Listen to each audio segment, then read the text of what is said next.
Hello, I am Marisha and welcome to my creative diary. I hope you're having the most amazing day. Today I'm going to create this adorable card with scrapbook.com's latest exclusive products. So let's get started. To begin, I'm going to bring in scrapbook.com's Cozy Sentiments and Critters stamp set. I'm going to use the fox stamp to create this card. I'm going to position the stamp on this cardstock, and using a Copic marker friendly ink, I'm going to ink up the stamp and stamp it 3 times just to make sure I have a good impression. To mask the image, I'm going to bring in a piece of mint tape and I'm going to cut it down to size. I'm going to then place it on my MISTI, and then from there I'm going to stamp the image on the piece of mint tape. I am now fussy cutting the image, and here's a tip, trick, hack, whatever you want to call it. Whenever I fussy cut images or whatever I'm using with mint tape, sometimes I will place the cutout back on the roll just to ensure that I don't misplace it.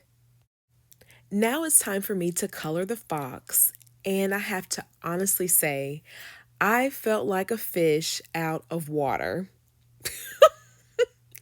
I did, because I haven't colored with Copic markers in a very long time. And I was thinking while I was coloring, I was like, oh my goodness, all of that practicing I used to do, because I worked really hard to try to figure out color combinations, shading, and all of that. Now, granted, I am not a Copic colorist. But I try. I'm okay. I'm not where I want to be, but I'm not where I used to be. That's the saying.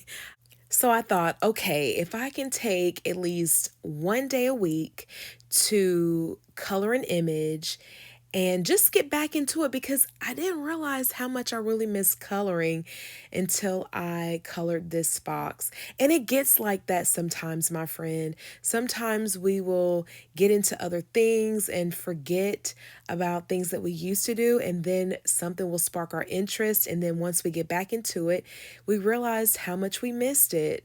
So, yeah, I'm looking forward to getting back into Copic coloring.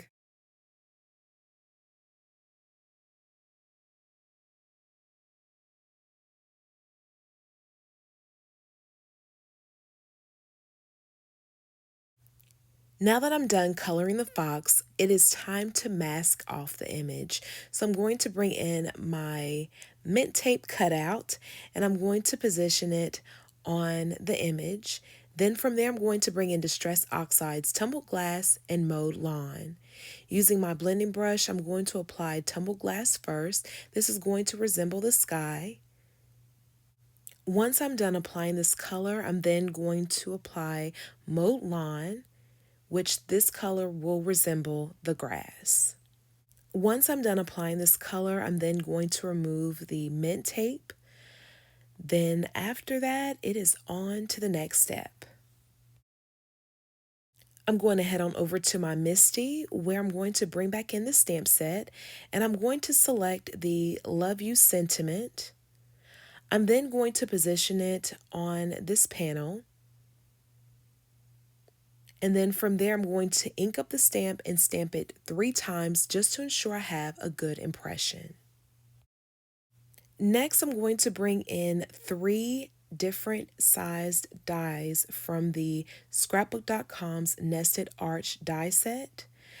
And I'm going to first create my frame. So I'm going to bring in the largest and the smallest between the 3 size dies.